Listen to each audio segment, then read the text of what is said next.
అరుణాచలంలో పేద అత్తాకోడళ్ల శివరాత్రి. ఎత్తైన కొండ, అంతా చీకటి, నిశ్శబ్దం. ఉన్నట్టుండి అగ్నిలింగం మండుతూ కొండ మీద ప్రత్యక్షమవుతుంది. అంతే, మట్టి ఇంట్లోని చాప మీద పడుకున్న శారద ఒక్కసారిగా ఉలిక్కిపడి లేచి కూర్చుంది. ఫ్యాన్ తిరుగుతున్నా సరే చెమటలు కారుతున్నాయి. పక్కకి చూసింది. మనవడు హరీషు, మనవరాలు భవ్య పడుకుని ఉన్నారు. మరో పక్కకి చూసింది.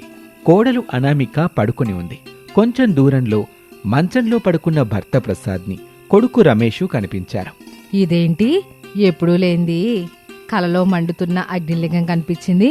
పొద్దున్నే గుడికెళ్ళి పంతులు గారికి చెప్పాలి, అర్థం ఏమిటో తెలుసుకోవాలి అని శారద తిరిగి పడుకుంది.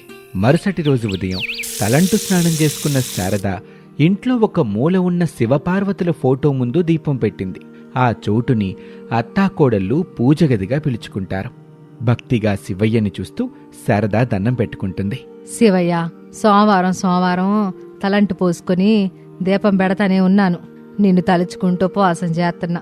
ఎప్పుడు నా కలలో నువ్వెంతో ప్రశాంతంగా ఉండే లొంగరూపంలో కనిపించేవాడివి. మరి రాత్రి అగ్నిలింగంలో మండుతూ దర్శనమిచ్చావు. నాకేం అర్థం కావట్లేదు శివయ్య అని చెబుతున్న శారద దగ్గరికి కోడలు అనామిక వచ్చింది. అత్తయ్య, నేను రెడీ అయ్యాను. ఇంకా గుడికెళ్దామా? ఖచ్చితంగా వెళ్ళాలమ్మ కోళ్ళ. పూజారిని కలిసి రాత్రి వచ్చిన కళ గురించి చెప్పాలి అని అత్తాకోడలు కలిసి ఇంట్లో నుంచి పూజ సామాగ్రి ఉన్న బుట్టని పట్టుకుని బయటకొచ్చారు. శారద భర్త ప్రసాద్ అరుగు మీద కూర్చొని పేపర్ చదువుతూ ఉన్నాడు. అనామిక భర్త రమేష్ పూల మొక్కలకి నీళ్లు పోస్తూ ఉన్నాడు. ఏమండి, పిల్లల్ని లేపి స్నానం చేయించి స్కూల్కి రెడీ చేయండి. బాబు రమేషు, పిల్లలకి నచ్చిన టిఫిన్ చేసి పెట్టు, సరేనా? అది సరే శారదా. ఇప్పుడు నువ్వు కోడలు ఎక్కడికెళ్తున్నట్టు? గుడికెళ్తున్నాం మావయ్య. ఈరోజు సోమవారం కాదు కదా తల్లి గుడికి వెళ్ళడానికి. సోమవారం కాదు మావయ్య, కాకపోతే రాత్రి కళలో అత్తయ్యకి మండుతున్న అగ్నిలింగం కనిపించిందంట. అలా ఎందుకు కనిపించిందో గుడికెళ్ళి పూజారిని కలిసి అడగాలని అత్తయ్య అనుకుంటుంది. అందుకే ఈరోజు గుడికెళ్తున్నాం. సర్లే కోళ్ళ, వెళ్ళిరండి. నేను నా కొడుకు పిల్లల్ని చూసుకుంటానులేండి అని చెప్పగానే శారదా అనామికలు ఇంటి నుంచి బయలుదేరి ఊళ్ళో ఉన్న శివాలయం దగ్గరికి వచ్చారు. గుడిలో ఉన్న లింగాన్ని చూస్తూ దండం పెట్టుకుంటారు. పూజారి వాళ్ళ దగ్గరికొచ్చాడు. వాళ్ళని చూసి, మీరు ఏదో సందేహంతో వచ్చారని అర్థమవుతుంది తల్లి. అర్చన చేసిన తర్వాత అలా వెళ్ళి కూర్చొని మాట్లాడుకుందాం అని వాళ్ళు తెచ్చిన పూజా సామాగ్రిని తీసుకుని గర్భగుడిలోకి వెళ్ళాడు. పూజారి గారు మంత్రాలు చదివి హారతిచ్చి వాళ్ళ దగ్గరికి తీసుకొచ్చారు. అత్తాకోడలు హారతి తీసుకున్నారు. పూజారి కొట్టిన కొబ్బరికాయని, అరటిపళ్ళని, పువ్వుల్ని ఇచ్చారు. శారదమ్మ తల్లి, తమరలా వెళ్ళి కూర్చోండి, నేనొచ్చి గలుస్తాను అట్టాగే పంతులు గారు అని అత్తాకోడలు అక్కడి నుంచి వెళ్ళి గుడి ఆవరణలో ఉన్న సిమెంట్ బెంచ్ మీద కూర్చున్నారు. ఇద్దరూ మాట్లాడుకుంటూ ఉండగా కొంత సమయం తర్వాత పూజారి వాళ్ళ దగ్గరకొచ్చి వాళ్లతో పాటు కూర్చున్నారు. శారద తనకి కలలో కనిపించిన అగ్నిలింగం గురించి చెప్పింది. సంతోషపడుతూ, అయితే మీరు ఆ అరుణాచలం వెళ్ళి అరుణాచలేశ్వరుడి దర్శనం చేసుకొని రండి తల్లి, అంతా శుభమే జరుగుతుంది. అరుణాచలం వెళ్ళమని చెప్తున్నారా పంతులు గారు? అవును తల్లి, అరుణాచలమే ఆ శివుడు అగ్నిలింగంగా అవతరించిన పవిత్ర ప్రదేశం. దక్షిణ భారతంలోని తమిళనాడులో ప్రసిద్ధమైన శైవక్షేత్రంగా విరాజిల్లుతుంది. ఈ గుడిని తమిళులు తిరువణ్మలై అని కూడా పిలుస్తారు. ఇక్కడ ఉన్న పెద్ద కొండని సాక్షాత్తు శివలింగంగా భక్తులు భావిస్తారు. సకల ప్రాణికోటికి ఆధారం పంచభూతాలైన గాలి, నీరు, అగ్ని, వాయువు, ఆకాశం అని మనకి తెలుసు. ఆ పంచభూతాలకి ప్రతిరూపంగా ఆ పరమేశ్వరుడి పంచభూత శివలింగాలున్నాయి అని పూజారి గారు చెప్తుంటే అత్తాకోడళ్ళు భక్తిగా వింటూ ఉంటారు. మనకున్న పంచభూతలింగ క్షేత్రాల్లో అగ్నిభూతానికి సంబంధించిందిగా అరుణాచలంలో ఉన్న ఈ అగ్నిలింగాన్ని భావిస్తారు. అరుణ అంటే ఎర్రని, అచలం అంటే కొండ అని అర్థం. అంటే ఎర్రని కొండ అని భావం. మనం చేసిన రుణపాపాలను తొలగించేది అని అర్థం కూడా వస్తుందని మహాపండితులు చెప్తారు. అక్కడికి మాలాంటి పేదోళ్ళు వెళ్ళొచ్చా పూజారి గారు? ఎంత మాట తల్లి, భగవంతుడికి భక్తి ముఖ్యం తప్ప భక్తుడి హోదా కాదు. ధనిక పేద అనే తేడాలు ఉండవు. ఎవరైనా వెళ్ళొచ్చు. అగ్నిలింగ రూపంలో ఉన్న ఆ శివయ్యని దర్శనం చేసుకోవచ్చు. అయితే ఈ శివరాత్రికి వెళ్ళి దర్శనం చేసుకుంటామండి పూజారి గారు. మంచి నిర్ణయం తల్లి. మీకా శివయ్య అగ్నిలింగంలో కనిపించాడంటే మీరు ధన్యులు తల్లి. ఖచ్చితంగా అరుణాచలం వెళ్ళండి. ఆ అరుణాచలేశ్వరుడి దర్శనం చేసుకోండి. అలాగే అరుణాచల గిరి ప్రదక్షిణ చెయ్యండి. అలా చేస్తే మోక్షం లభిస్తుంది. కోరిన కోర్కెలు నెరవేరుతాయి. ఈ శివరాత్రికి వెళ్ళండి. భక్తిగా దర్శనం చేసుకోండి. గిరి ప్రదక్షిణ కూడా చెయ్యండి. ముక్తిని సొంతం చేసుకోండి. సరే పూజారి గారు, మేము ఎట్టాగైనా సరే ఈ శివరాత్రికి అరుణాచలం వెళ్ళి అగ్నిలింగ రూపంలో ఉన్న శివయ్యని దర్శనం చేసుకుంటాం. మీరు చెప్పినట్టుగా గిరి ప్రదక్షిణ కూడా చేస్తాం పంతులు గారు. మంచిది తల్లి, జాగ్రత్తగా వెళ్ళి ఆ అరుణాచలేశ్వరుడి దర్శనం చేసుకొని రండి అని చెప్పి పూజారి అక్కడి నుంచి వెళ్ళిపోతారు. అత్తాకోడళ్ళు ఇంటికొచ్చారు. అన్నం పెట్టుకుని తిన్నారు. ఆ తర్వాత చెరొక పని చేసుకుంటూ అరుణాచలం వెళ్లటం గురించి తండ్రి కొడుకులకి చెప్పాలి అనుకున్నారు. ఆ రోజు రాత్రి అందరూ కూర్చుని అన్నం తింటూ ఉండగా శారద అడగటం మొదలుపెట్టింది. యావండి, నేను కోళ్ళెళ్ళి పూజారిని కలిసాం. రాత్రి కల్లో కనిపించిన అగ్నిలింగం గురించి చెప్పా పూజారికి. అందుకు ఆయన అరుణాచలం వెళ్ళి అగ్నిలింగంలో ఉన్న శివయ్యని దర్శనం చేసుకోమని చెప్పాడండి అని చెబుతుంటే ప్రసాద్ ఏమీ పట్టనట్టు అన్నం తింటూ ఉంటాడు. అది చూసి, యావండి, మిమ్మల్ని నేను చెప్పేది అంటున్నారా? బాబు రమేషు, నేను తినడం పూర్తయింది అని వెళ్ళిపోతాడు. అత్తాకోడళ్ళు అదోలా ముఖాలు పెట్టి తింటూ ఉంటారు. పిల్లలు హరీషు భవ్యలు తిన్న తర్వాత అనామిక అందరికీ పక్కలు వేసింది. అందరూ పడుకున్నారు. ఆ రోజు రాత్రి కూడా శారదకి తన కలలో అగ్నిలింగం మళ్లీ కనిపించింది. శారద వెంటనే ఉలిక్కిపడి లేచి ఇంట్లో పూజించే శివయ్య దగ్గరికొచ్చింది. దండం పెట్టుకుని, ఓం నమ శివాయ, ఓం నమ శివాయ అంటూ ఆ శివయ్యనే తలుచుకుంటూ ఉంటుంది. అది విని భర్త ప్రసాద్ అక్కడికొచ్చాడు. ఏమైంది శారదా, ఇప్పుడు కూడా శివయ్యని ప్రశాంతంగా ఉండనివ్వవా నువ్వు? నేను ఆ తండ్రిని ప్రశాంతంగా ఉండనివ్వడం కాదండి, ఆ శివయ్య నన్ను కుదురుగా ఉండనివ్వడలేదు, ప్రశాంతంగా పడుకోనివ్వట్లేదు. సర్లే శారదా, ఏమైనా ఉంటే ఉదయం మాట్లాడుకుందాం. ఇప్పుడెళ్ళి నీళ్లు దాగి పడుకో. వెళ్ళి నీళ్లు దాగు. అది కాదండి, నేను చెప్పేది వినొచ్చు కదా. ఇంత రాత్రిపూట ఎందుకు శారదా, ఉదయం వింటానులే, ఇప్పుడెళ్ళి పడుకో అని చెబుతూ ఉండగా కోడలు అనామిక వచ్చింది. అత్తయ్యను చూసింది. అత్తయ్య, మళ్ళీ మీకు అగ్నిలింగం కనిపించిందా? అవును కోళ్ళ, మనం అరుణాచలం వెళ్ళాలి. ఆ అరుణాచలేశ్వరుడి దర్శనం చేసుకోవాలి. 2 రోజులుగా ఆ శివయ్య ఇలా అగ్నిలింగంలో కనిపిస్తున్నాడంటే మనకేదో మంచి జరిగేలా ఉందనిపిస్తుందండి. సరే శారదా, ఉదయం అందరం కూర్చొని ఆ అరుణాచలేశ్వరుడి దర్శనం గురించి మాట్లాడుకుందాం. ఈ శివరాత్రికి వెళ్దాం. ఇప్పుడెళ్ళి పడుకోండి అని చెప్పి ప్రసాద్ కూడా వెళ్ళి పడుకుంటాడు. అత్తాకోడలు కూడా వచ్చి పడుకుంటారు. మరుసటి రోజున పిల్లలు హరీషు భవ్యలు ఇంటి ముందు ఆడుకుంటుంటే అరుగు మీద ప్రసాదు రమేష్లు కూర్చుని ఉన్నారు. అత్తాకోడళ్ళు నిలబడి ఉన్నారు. ఇప్పుడు చెప్పండి అత్తాకోడళ్ళు, ఏం చేద్దాం, ఎలా చేద్దాం? మనమంతా కలిసి అరుణాచలం వెళ్తామండి. ఆ అరుణాచలేశ్వరుడి దర్శనం చేసుకుందాం. గిరి ప్రదక్షిణ చేస్తూ మోక్ష మార్గం గుండా బయటకొచ్చి ఆ శివయ్యని మనసారా మదిలో నిలుపుకొని వద్దాం. అవును మావయ్య, ఏదేమైనా మనం ఈ శివరాత్రికి అరుణాచలం వెళ్ళాలి. ఆ అరుణాచలేశ్వరుడి దర్శనం చేసుకోవాలి, మోక్షం పొందాలి. సరే కోళ్ళ, అరుణాచలం వెళ్ళి రావటానికి ఎంత ఖర్చవుతుందో తెలుసా? ఎంతని తెలీదు మావయ్య, కాకపోతే నేను అత్తే వేరే వాళ్ళని అడిగి తెలుసుకున్నాం. దాదాపుగా 30,000 వరకు అవుతుందని చెప్పారు. సరే అనామిక, నేను నాన్న ఏదో ఒక ఇబ్బంది పడి ఆ డబ్బులు సిద్ధం చేస్తాం. ఈ శివరాత్రికి మనం అరుణాచలం వెళ్తున్నాం. ఆ అరుణాచలేశ్వరుడి దర్శనం చేసుకుంటున్నాం. అలాగే గిరి ప్రదక్షిణ కూడా చేస్తున్నాం. మోక్ష మార్గం గుండా బయటకు వస్తున్నాం అని చెప్పగానే అత్తాకోడళ్ళు సంబరపడ్డారు. 2 రోజుల తర్వాత శారద కుటుంబం ప్రైవేట్ ట్రావెల్ బస్సులో రాత్రిపూట అరుణాచలం బయలుదేరింది. తెల్లవారుతూ ఉండగా బస్సు అరుణాచలానికి చేరుకుంది. ఆ రోజు శివరాత్రి. అందరూ ఆటోలో అద్దరుము దగ్గరికి వెళ్లారు. ఫ్రెషప్ అయ్యి ముందుగా అగ్నిలింగ రూపంలో ఉన్న శివయ్యని దర్శనం చేసుకున్నారు. అప్పుడు వాళ్ళకి లోపల వేడి సెగ తగులుతున్నట్టుగా అనిపించింది. అందరి మనస్సు ఉల్లాసమైంది. ఆ తర్వాత అక్కడి నుంచి గిరి ప్రదక్షిణ చేయటం మొదలుపెట్టి ఒక 6 గంటల తర్వాత అద్దె రూముకొచ్చారు. ఆ రూములోని బెడ్ మీద ప్రసాదు రమేష్లు కూర్చున్నారు. అప్పుడు ప్రసాద్ సెల్ ఫోన్ మోగింది. హలో లాయర్ గారు. హలో ప్రసాద్ గారు, మనం కేసు గెలిచాం. పట్నంలో కొన్న ఫ్లాటు మీదే. కబ్జా చేసిన మురళీధర్కి జరిమానాతో పాటు జైలు శిక్ష పడింది. చాలా మంచి శుభార్త చెప్పారు లాయర్ గారు, ఉంటాను అని ఫోన్ పెట్టేసి అందరికీ విషయం చెప్తాడు. అందరూ సంతోషపడతారు. అందరూ కలిసి ఓం అరుణాచల శివ, ఓం అరుణాచల శివ, ఓం అరుణాచల శివ అని తలుచుకుంటారు. సంబరంగా తిరిగి ఇంటికొస్తారు. మీరు కూడా ఓం అరుణాచల శివ అని కామెంట్ చేయండి. ఆ అరుణాచలేశ్వరుడి అనుగ్రహాన్ని పొందండి. పద్ధతిగల సాఫ్ట్వేర్ కోడలు. పల్లెటూల్లోని మట్టి ఇంట్లో 30 ఏళ్లుగా కాపురం ఉంటున్న శారద దేవుడికి దీపం పెడుతూ ఉండగా స్నానం చేసుకుని ఉతికిన బట్టలు వేసుకున్న భర్త ప్రసాద్ అక్కడికొచ్చాడు.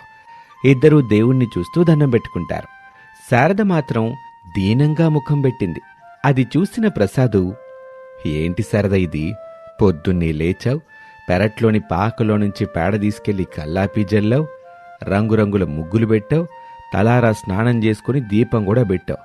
దండం పెట్టుకుంటూ ముఖం మాత్రం ఎందుకంతలా దీనంగా పెట్టావు అని ప్రసాద్ అడగ్గానే శారద కోపంగా చూస్తూ వెటకారంగా, ఆ పద్ధతి గల సాఫ్ట్వేర్ కోడలో పట్నం నుంచి వస్తుంది కదా, ఆ సంతోషం పట్టలేక ఇలా దీనంగా ముఖం పెట్టుకున్నాను. మరీ అంత వెటకారం వదిలేశారదా? నువ్వు ఒప్పుకున్నా ఒప్పుకోలేకపోయినా పట్నంలో మన కొడుకు పెళ్లి చేసుకున్న సాఫ్ట్వేర్ కోడలు నిజంగానే పద్ధతిగా ఉంటుందంట. ఈ ఇంటి కోడలిగా చెయ్యాల్సిన పనులన్నీ చేస్తుందంట శారదా అని కొడుకు నాకు కూడా చెప్పాడండి. మీకు తెలుసు కదా, నేనేది కూడా నా కల్లార చూడకుండా నమ్మనని. అందుకే కదా శారదా సాఫ్ట్వేర్ కోడల్ని తీసుకుని కొడుకొస్తున్నాడు. ఇప్పటికైనా నా దిగులుకు కారణమేంటో మీకు అర్థమైంది కదా, చాలు నాకు. నాకు మాత్రం భలే సంతోషంగా ఉంది శారదా. దేవుడా, నా కొడుకు ఎదగాలని పట్నం పంపించా. అక్కడ ఆడేమో సాఫ్ట్వేర్ కొలువు చేసుకుంటా తనతో పనిచేసి సాఫ్ట్వేర్ అమ్మాయి అనామికని పెళ్లి చేసుకున్నాడు. 2-3 రోజుల్లో ఇక్కడికి తీసుకొస్తున్నాడు. అసలే పట్నం అమ్మాయి, పైగా సాఫ్ట్వేర్ కొలువు చేస్తుంది. ఈ పల్లెటూరు పద్ధతులేమీ తెలియదు. ఇక నా బాధని నువ్వే అర్థం చేసుకోవాలి తండ్రి. నా సాఫ్ట్వేర్ కోడలు ఇక్కడ ఉన్నన్నాళ్ళు నాకింకొంచెం శక్తిని ఓపికని ఇవ్వాలి తండ్రి అని వేడుకుంటూ ఉంటుంది. నువ్వంతలా భయపడకు శారదా, కొడుకు మాట మీద నమ్మకం ఉంచు. నమ్మకమా? కొడుకు మాట మీద నాకు లేదండి. మొన్నటి వరకే అమ్మా నేను కొడుకుని నువ్వు చూపించిన అమ్మాయినే పెళ్లి చేసుకుంటానని చెప్పాడు. తీరా ఇప్పుడేం చేశాడో మీకు తెలుసు కదా. అందుకే నా కొడుకు మాట మీద నమ్మకం పోయింది. నేను కొడుకు మాట నమ్మనండి. శారదా, కొడుకు ఏ పరిస్థితుల్లో సాఫ్ట్వేర్ అనామికాని పెళ్లి చేసుకున్నాడో చెప్పే అవకాశం కూడా నువ్వు వాడికి ఇవ్వలేదు కదా. ఇక్కడికి వచ్చిన తర్వాత కూడా కొడుకు అవకాశం ఇవ్వనండి. నా మాట కాదని సాఫ్ట్వేర్ అమ్మాయిని పెళ్లి చేసుకున్నందుకు నా మనసు ఎంత బాధపడుతుందో మీకు అర్థం అవ్వదులేండి. నీ బాధని సాఫ్ట్వేర్ కోడలు అనామిక వచ్చి దూరం చేస్తుందిలే. ఇంకోసారి ఆ సాఫ్ట్వేర్ కోడల గురించి నా దగ్గర మాట్లాడితే నాకు కోపం వచ్చింది, జాగ్రత్త. అప్పుడు నేనేం చేస్తానో నాకే తెలీదు. పూజకొచ్చారు, దండం పెట్టుకున్నారు, ఇక వెళ్ళండి. నేను మనసారా దేవుడి దగ్గర నా బాధలు వేడుకొని వస్తాను. సరే సర్లే శారదా, నేను వెళ్తున్నాను. నువ్వు మాత్రం నీ మనసుని ప్రశాంతంగా ఉంచుకో. కొడుకు కోళ్ళొచ్చేసరికి హారతి ఇవ్వాలిగా అని క్షణం కూడా ఆలస్యం చేయకుండా వెళ్ళిపోయాడు ప్రసాద్. శారద దేవుణ్ణి చూస్తూ దండం పెట్టుకుని కళ్ళు మూసుకుంది. సిటీ నుంచి కారులో సాఫ్ట్వేర్ కోడలు అనామిక డ్రైవింగ్ చేస్తున్న తన భర్త రమేష్తో కలిసి పల్లెటూరుకి వెళ్తూ ఉంటుంది. రామ్, మన ఊరికొస్తున్నామని ఆంటీ వాళ్ళకి చెప్పారు కదా? ఎస్ అనామిక, డాడీకి ఫోన్ చేసి చెప్పాను. నువ్వు మాత్రం అమ్మున్నప్పుడు ఎట్టి పరిస్థితుల్లో నన్ను రామని పిలవకు. ఓకే రామ్, నాకు గుర్తుంది. నిన్నే కాదు, అత్తయ్యని కూడా ఆంటీ అని పిలవను, మావిని అంకుల్ అని పిలవను. ఆ విషయాలన్నీ నాకు గుర్తున్నా. ఇప్పుడు మనం కారులోనే ఉన్నామని చెప్పి లవ్లీగా పిలుస్తున్నాను అంతే. ఊరికి వెళ్ళిన తర్వాత మొత్తం చేంజ్ చేసేస్తాను. అత్తయ్య నన్ను చూసి పద్ధతి గల సాఫ్ట్వేర్ కోడలని మెచ్చుకొని ఊరి వాళ్ళందరికీ గొప్పగా చెబుతుంది. అసలు నువ్వు ఊరికి రావటం అమ్మకి ఏమాత్రం ఇష్టం లేదనామిక. కానీ నువ్వు మాత్రం ఊరికి వెళ్దామని పట్టుబట్టి వెళ్తున్నావు. అక్కడికి వెళ్ళిన తర్వాత అమ్మ నిన్ను మెచ్చుకుంటుందో, హేళన చేస్తుందో, తిడుతుందో, కొడుతుందేమోనని నాకు టెన్షన్గా ఉంది. అలా చేసినా నాకు సంతోషమే రామ్. నేను అత్తయ్యలో అమ్మని చూసుకుంటాను. నచ్చిన వాళ్ళు తప్పు చేస్తేనే కదా కోపం వస్తుంది. మన వాళ్ళు అనుకుంటేనే కదా తిడతాం. మన మీద అధికారం, అభిమానం ఉంటేనే కదా కొడతాం. ఇవన్నీ అత్తయ్య నామే చేశారంటే నేను చాలా అంటే చాలా హ్యాపీ రామ్ అని చెబుతున్న అనామిక మాటలకి రమేష్ మురిసిపోతూ డ్రైవింగ్ చేస్తూ ఉంటాడు. శారద పెరట్లో కూర్చుని రేడియోలో వస్తున్న భక్తి పాటలు వింటుంటే ఇంటి ముందు అప్పుడే కారాగింది. ఆ సౌండ్ విని ప్రసాద్ గుమ్మం ముందు నిలబడి బయటకు చూశాడు. కొడుకు రమేష్, కోడలు అనామిక కారు దిగారు. సంతోషం పట్టలేక, శారదా, కొడుకు కోళ్ళు వచ్చారు, పెరట్లో నుంచి గుమ్మం దగ్గరికి రా. కొడుకు చెప్పినట్టుగా కోడలు చీరలో దేవలోకం నుంచి దిగొచ్చిన దేవతలాగా ఉంది. రా శారద, వచ్చి చూడు, కొడుకు చెప్పింది నిజంగా నిజమేననిపిస్తుంది నాకు అని ప్రసాద్ గట్టిగట్టిగా సంతోషంగా అంటుంటే శారద ప్రసాద్ దగ్గరికి వచ్చింది. కొడుకు కోడల్ని చూసింది. కోడలు అనామిక చీరకట్టులో చాలా పద్ధతిగా ఉంది. అప్పుడు శారద తనలో తాను, సాఫ్ట్వేర్ కోడలు కదా, సాంప్రదాయానికి సరిగ్గా విలువివ్వదని అనుకున్నాను. కానీ కొడుకు చెప్పింది నిజమే. కోడలను చూస్తుంటే అర్థమవుతుంది ఆ విషయం నాకు. నా సాఫ్ట్వేర్ కోడలో పద్ధతి గల అమ్మాయి, అన్ని విలువలు తెలుసుంటాయి. లేదంటే ఇక్కడికి వస్తుంది కాబట్టి విషయాలని తెలుసుకొని వచ్చుంటది అని అనుకుంటూ ఉండగా రమేష్ అనామికలు శారదా దంపతుల దగ్గరికి వచ్చారు. వాళ్ళ దగ్గరకు వచ్చి దండం పెట్టారు. శారద మురిసిపోయింది. బాబూ రమేషు అని కొడుకుని దగ్గరికి తీసుకుంది. అది చూసి అనామిక చాలా హ్యాపీగా ఫీల్ అవుతుంది. తన పేరు అనామిక, మీ కోడలు పద్ధతి గల సాఫ్ట్వేర్ కోడలు కదా బాబూ అంటూ శారద అనామికాని చూస్తుంది. అనామిక నవ్వుతూ, అవునత్తయ్య, ఆయన చెప్పినట్టుగా పద్ధతి గల సాఫ్ట్వేర్ కోడల్ని. మీకోసం, మీ ప్రేమ కోసం నేను ఇంత దూరం వచ్చాను. అత్తయ్య బాగున్నారా అని పలకరిస్తుంది. బాగున్నానమ్మా కోళ్ళ. రండి, నీకు తెలిసిన పద్ధతులేంటో రేపటి నుంచి చూస్తానుగా నేను అని చెప్పి కొడుకు కోడల్ని తీసుకుని ఇంట్లోకి వెళ్తుంది. ఇంట్లో ఉన్న చిన్నపాటి సోఫాలో వాళ్ళంతా కూర్చుంటారు. అత్తయ్య, మీరు కూర్చొని మాట్లాడుతూ ఉండండి, నేను వెళ్ళి టీ పెట్టుకొస్తాను. అది కాదు కోళ్ళ, నాకు తెలుసు అత్తయ్య, మన ఇంట్లో ఎవరూ చక్కెర ఎక్కువగా వేసుకోరని. మరి ఎక్కువ కాకుండా అలాగని తక్కువ కాకుండా వేసుకొని నేను టీ పెట్టుకొని వస్తాను. ఈ విషయాలన్నీ ఒక టీ విషయంలోనే కాదత్తయ్య, మీకు ఆకుకూరల్లో గోంగూరంటే చాలా ఇష్టం. కాళ్ళనొప్పుల వలన మావయ్య ఏమో మిమ్మల్ని తినొద్దని చెప్తారు. ఇక మావయ్య పని మీద బయటికి వెళ్ళినప్పుడు గోంగూర తెచ్చుకొని చకచకా కమ్మగా వండుకొని గబగబా వేడివేడి అన్నంలో వేసుకొని తినేస్తారు. తిరిగి ఏమీ తెలియనట్టుగా ఉంటారు. అంతే కదా అని అనామిక చెప్పగానే శారద అయోమయంగా చూస్తుంది. ప్రసాద్ కొంచెం కోపంగా శారదని చూస్తూ ఉంటాడు. ఇంకా అత్తయ్య అని సాఫ్ట్వేర్ కోడలు అనామిక చెప్పబోతూ ఉండగా శారద అడ్డుకొని, ఇక జాలమ్మా, నువ్వు పద్ధతి గల సాఫ్ట్వేర్ కోడలవని నేను ఒప్పుకుంటున్నాను. ఎకెళ్ళి టీ పెట్టుకురా, ఎళ్ళు అని చెప్పగానే అనామిక నవ్వుకుంటూ కిచెన్లోకి వెళ్ళిపోతుంది. శారద తలదించుకుంటుంది.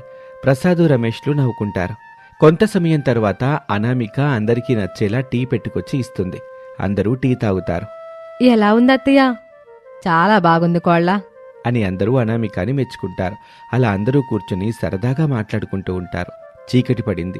అనామిక అందరికీ ఇష్టమైన, అందరికీ నచ్చిన వంటలు చేసి పెట్టింది. అందరూ ఇష్టంగా కడుపు నిండుగా తిన్నారు.